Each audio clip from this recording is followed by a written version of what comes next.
So today I'm talking about financial contingency planning and why it should be really, really high on your agenda to do if you've not already done it and you've got financial contingency plans in place. Hope you find it useful. Keep watching, keep listening. Welcome back to consecutive day 1563 of a diary of a runpreneur. If you believe in my mission of saving the lives of children by attempting the ultimate ultra marathon of run blogging on consecutive days, the distance of a lap of the world, barefoot style, then do give this a subscribe, share, like and comment. More people we get in front of, more money we raise, more children's lives we save, which is why I do this every single day. Thank you as always, and let's get started.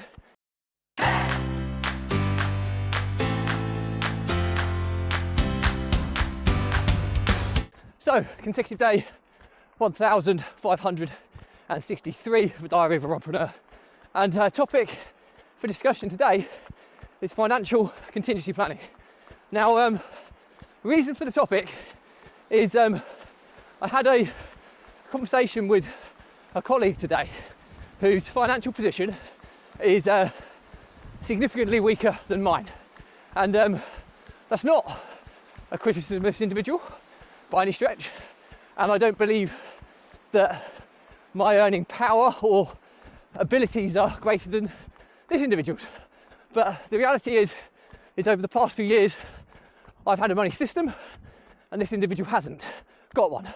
So there's a kind of a huge disparity now when I've had a money system that's been a compounding in my favour for a number of years, in comparison to somebody who doesn't have a money system, which is compounding against them. The chasm just gets bigger and bigger and bigger. So yes, this conversation was about what happens if what we're currently working on goes wrong. I'm basically in real trouble. I've got nothing else to fall back on. Now, in comparison, if any single income stream that I have went wrong, I've got several others, I think possibly 6 others in the background to kind of keep me stable and secure and my lifestyle in place whilst I rebuild or fix whatever's gone wrong with a particular revenue stream. Even probably two, I could probably quite comfortably continue with 2 income streams kind of drying up. So what we talked about today is the conversation we had, and it was about financial contingency planning. And basically, you should all know what a contingency plan is. Certainly if you have business and you work in business entrepreneurship, you should know that. And contingency planning is basically a backup plan. So if something happens that doesn't go how we expect it to happen, what can we do? What's the plan? What's the fallback? If plan A fails, what's plan B? So you get the gist. So you need to have financial contingency plans. And these are quite important because finance and money is one of the biggest stresses that somebody can have in their life. If they don't possess enough money or have enough rainy day money to continue with their standard of life should their income change, then that creates great financial pressure. With financial pressure comes stress, overwhelm, anxiety, which can lead to breakdowns, can lead to marital breakdowns, family separations, all these types of things. So having a financial contingency plan in place is so important, and I'm absolutely flabbergasted by how many people don't have them. So this is kind of my loose way of financially setting contingency plans. And I think the key is first and foremost, just get your ideas down, or just get some ballpark figures down, and you can always fine tune it and hone it at a later date. But you know what they say, I think part of the challenge is starting and getting a plan of some kind down in paper, because the late great Benjamin Franklin once said, a fail to plan is a plan to fail, and that couldn't be more true in the financial sense. So what I do is first and foremost, I list what are my income streams, what are my current income streams? Okay, I put the figure next to them in terms of what that means per month. If it's per year or per week, you just kind of calculate it so it all applies to the same time element. Monthly is probably the most sensible option because most bills and expenses will be absorbed within a monthly cycle. So list all your income streams. Then list your current expenditure. This is not just your expenses, your current lifestyle costs.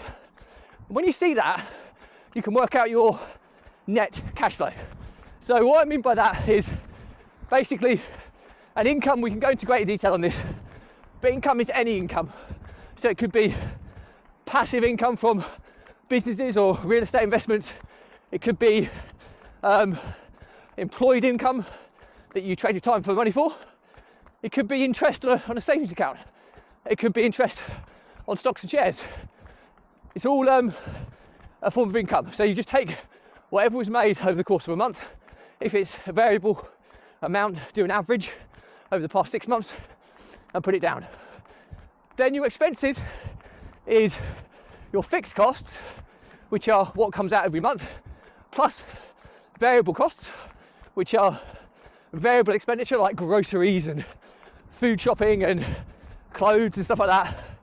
And then lifestyle costs on top of that, which are your holidays and going out on the night out. Put it all down. Really, really important. Once you've got that, take your income, which includes all of what I explained. Sorry, it's just really windy. Less your expenses, and that leaves you a net surplus or deficit, which is your net cash flow. Now, if it's a surplus, great news, you're in a good position. If it's a deficit, then some adjustments have got to be made. But the key thing is here, we're not talking about the adjustments at this stage. We're just looking at what your lifestyle cost is and how much you have coming in. Now, you then start to look at, if you take away parts of that income or the income that you believe to be at risk, remove it and see what it does to that net cash flow figure. If it becomes a fairly sizable deficit, then there's some serious work to be done. However, you should be doing this not when you are in that position. You should be doing it in advance of potentially being in that position. You should be doing this even if you never end up in this position, because that's where it becomes powerful. We don't generally focus on things that we give enough priority to if it's not within our kind of in our eye line. So it might be that something happens outside of your control overnight. If you haven't got this, you don't want to be doing this when you're already emotionally unstable from stress, anxiety, overwhelmed from your financial situation. So yeah, do it before it gets to this stage. Next, you look at potential income streams. So what, if everything went wrong, what could you do to grow additional revenue stream? You could even go a step further and rank how safe each income stream is that you currently have, and then reverse engineer it. So how would you replace the weakest income stream if you needed to? And then start building a plan of what it might be. It could be a business, it could be a job, it could be anything that you can think of to replace that form of income. And then you kind of look at it and think, well, okay, that could potentially generate me however much money over the course of a year, over the course of a month, whatever. But you want to reverse engineer it back. If you think, well, if I worked at that for 12 months, I could potentially earn that. Divide that figure by 12, so you get a monthly amount, and put it in there. But asterisk that next to it that it's not going to happen immediately. And you should do that, and you should try and create several different ways and means to replace existing income streams if you have to. Now, I'm not saying you go off and do this straight away in terms of go and kind of create these new income streams, because that could kind of deviate from where your focus needs to be at now.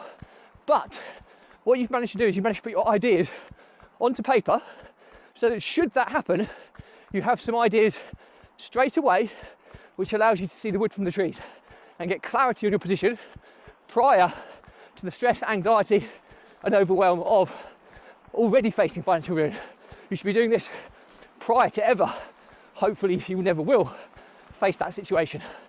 And that you believe you me, it's an absolute safety harness if you put the time and effort into doing this.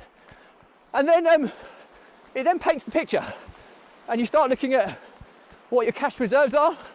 Ideally, you want to then try and have possibly 6 months worth of lifestyle costs put away. Now that's not always possible, but what you can do is in situations you might want to highlight lifestyle expenditure that you can cull temporarily to reduce your expenses on a monthly basis so that you can start building up a surplus. And then once you've got some sort of savings, maybe 1, 2, 3 months as a minimum, ideally 6 months, then reintroduce those lifestyle expenditure things again. It's not about not living, it's about protecting against the downside.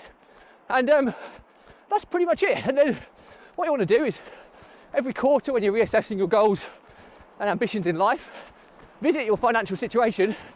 If you're not doing it monthly, at least quarterly, and as part of that, tweak your financial contingency plan. Now, it might change that an income stream you thought was a potential is no longer one. Strike it off, possibly look at adding new ideas. And then what you've got is you've got a fallback plan if stuff goes wrong. And I think that's really, really important. So, learnings from my diary for today are, first and foremost, if you do not have a financial contingency plan in place, do one now. You want to be doing this before you need to use it, not when you need to use it, because you'll get stressed, anxious, overwhelmed when you actually need it, and you might not think as clearly as you would if you did it in advance.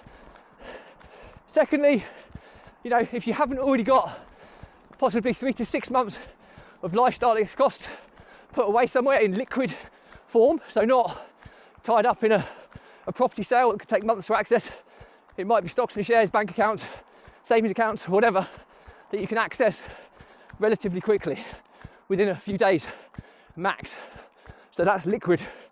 You want to have 3 to 6 months worth of lifestyle costs within liquidity access, so that should you need to pull on it, you can. Then, if you haven't got that, possibly reduce some of your lifestyle expenditure to build up that fund, and then reintroduce those expenses when you've got those savings put away.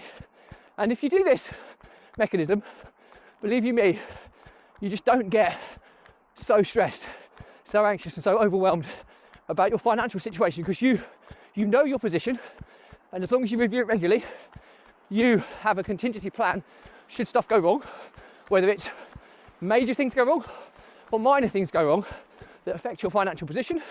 You've got a way to kind of counteract that pretty immediately accessible, so that you can get ahead of the game, so you don't get into a situation where it gets incredibly precarious. And believe you me, I've been there before, and I genuinely wouldn't wish it upon my worst enemy. So anyway, that's it from me. Questions or comments, drop me a line. I respond to everyone. Do remember though, if you believe in my mission of saving the lives of children by attempting the ultimate ultra marathon of run blogging on consecutive days, distance of a lap of the world barefoot style, do give this a subscribe, share, like and comment. More people we get in front of, more money we raise, more children's lives we save, which is why I do this every single day. Thank you as always, stay positive, stay happy, and I'll see you again tomorrow.